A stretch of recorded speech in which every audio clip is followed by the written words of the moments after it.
Hi, my name's Nairi and today we're going to talk about brain development and trauma. So if you are thinking of adopting or fostering, or you have adopted or fostered children, then I think this video is going to be really interesting for you. So I've got two adopted boys myself and I've fostered in the past. Now I'm going to do my very best to give you a summary of brain development without using any technical terms or whatsoever, and then I'm going to show you or talk to you about how trauma affects brain development, and then we're going to look at some practical solutions and things that you can do to help your adopted or fostered child. So that's the pattern that we're going to go through. First of all, let me explain to you that as soon as a baby is born, as soon as you have a newborn baby, that brain is developing at a most rapid pace, unbelievable rapid pace.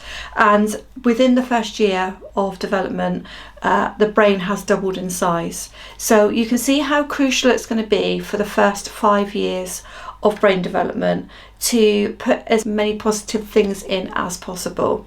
Now we know that for many of our children, those backgrounds are not going to necessarily be positive, and that for many adopted and fostered children, there will be trauma there. So that's the first thing that we need to lay that ground out there. That's the first thing. But the reason why I want to make this video is I want to put a positive spin on trauma, if I may, and a positive spin on brain development. So the way it happens with brain development is, as a baby or a young child gets messages from the outside world, whatever senses that might be, through their eyes, through touching, through sound, through environments, that's going to send messages back to the brain and start helping those connections to be made. Now, the only way that I can describe looking at a brain in layman's terms and thinking about the connections that your child may have made in the past or may be making now is if you think of a road map with really complicated roads on it, and you've got some bigger connections, some smaller connections, some off-roads, some lanes, and it's kind of like a really busy layout of all these things happening.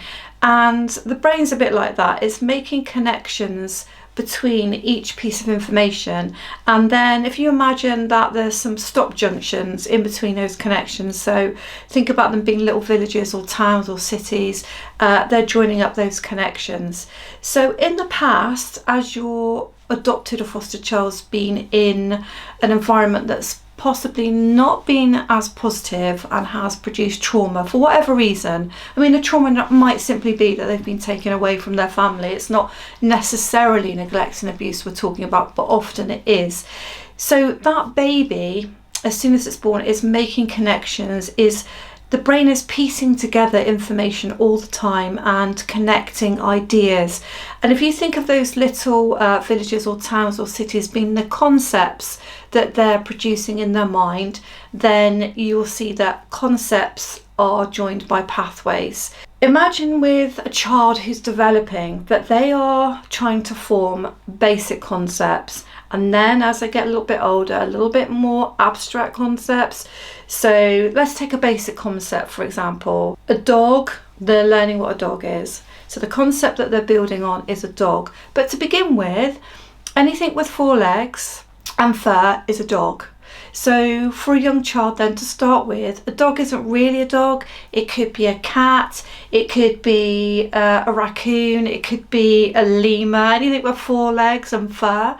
And then as they are building on that concept and the pathways are coming in from different directions, the brain is gathering information about what a dog really is. So actually a dog is not just an animal with 4 legs and fur. There are other things that a dog has that other animals don't. And so the child is pulling in information, the brain is pulling in information to build on that one concept, which is called dog. And so that's going to happen over and over and over and over and again for a young child as they're building all these concepts and they're trying to decipher the differences between certain objects, certain feelings, and so on and so forth. Let's move on to trauma then. So when trauma is happening, then the messages back to the brain are stilted for a while they're experiencing trauma, and pathways are cut short for a while, because during trauma there is a fear episode, there is the feeling of fight, flight and fight, and so therefore the brain is not able to be developing during that period of time when trauma is happening. Now, your child might have experienced trauma on a daily basis. They may have had a one-off major trauma, and it doesn't really matter. What matters is that the brain has maybe made pathways, connected concepts together, which actually need to be undone. They're not what you want the child to grow up with. So let me give you an example. Your child always experienced trauma in the bedroom. So just take for example that the child that you've adopted or you're fostering, something bad always happened in the bedroom, whatever that might be. We won't go into detail, but whatever that is, bad things always happened in the bedroom. So their pathways building onto bedroom space, and all the things that are coming into bedroom space are really telling them that bedroom's not a safe place to be. That when you're in a bedroom, that bad things happen. So then when you foster or you adopt and you bring a child into your home, everything seems fine. You're trying to make your own routines, your own memories, your own things to do. You notice that whenever it comes to the bedroom, the child seems to have triggers, seems to react badly. Now, you don't know why that is. You might know from the chronology, you might know from the history that you do know why that is. But obviously, the bedroom has now become an unsafe space, and that's because the brain is just playing tricks really on your child, because they're not in the same bedroom, they're not in the same house, they're not in the same space. But their connections and their pathways back to the concept of bedroom is telling them it's not safe, because before, when they were built, their brain was building those pathways, it wasn't safe. And so as you can see, we'll move on now from then of how are you going to help your child with their brain development and help them to overcome the triggers, overcome their trauma. Now, when we're talking about children that we're adopting and fostering having experienced trauma, and we talk about attachment styles, normally being insecure, I've just made a video on attachment. When we're talking about all these things, it tends to come across as a bit negative, in the sense that I'm trying to help you to think of ways to help and support your child, but it might sound sometimes like you've got to be the ultimate therapist. You've got to know everything there is about attachment. You've got to know everything there is about therapeutic parenting, but not so. All you need to do is to start building back those pathways and those concepts for your child. And the great thing about brain development is what seems to be the latest research is that the brain is not fully developed until the age of 25. So whilst we're getting all of these changes happening between mainly the ages 0 to 5, there are other critical points, I understand. From what my training told me, it was around about the age of 7, and also during teenage years. So there's critical development points, but actually we're not fully into adulthood until we're 25. So that's a relief to know. And what that tells us is it doesn't really matter how much trauma your child has come from and how many pathways and concepts are incorrect and how many triggers there are. There's room for it. There's room for improvement. There's room to help, and we always need that positivity. We always need to know that we can help our children. Now, the caveat on this, of course, is if there has been permanent brain damage that's happened within the womb. So alcohol abuse, a child that is born with cerebral palsy. There are other situations where, yes, of course, you're going to be able to help that child, but it's not the same situation as what I'm talking about. So how can we then help when it comes to undoing some of these pathways, some of these concepts? So let's take it back to the bedroom.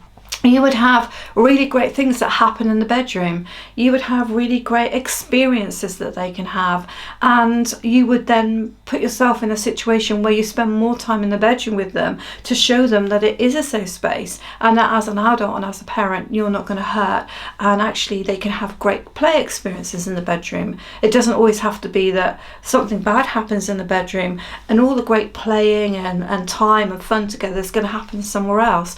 And so you would care carefully begin to build those pathways again and show your child that it's not necessarily the concept that they had before. Gradually redevelop all those signals back to that concept. And that's the only way that I can explain this to you in layman's terms, is to build in new routines, new memories, and help them to build new pictures in their mind and in their brain of what these different things represent.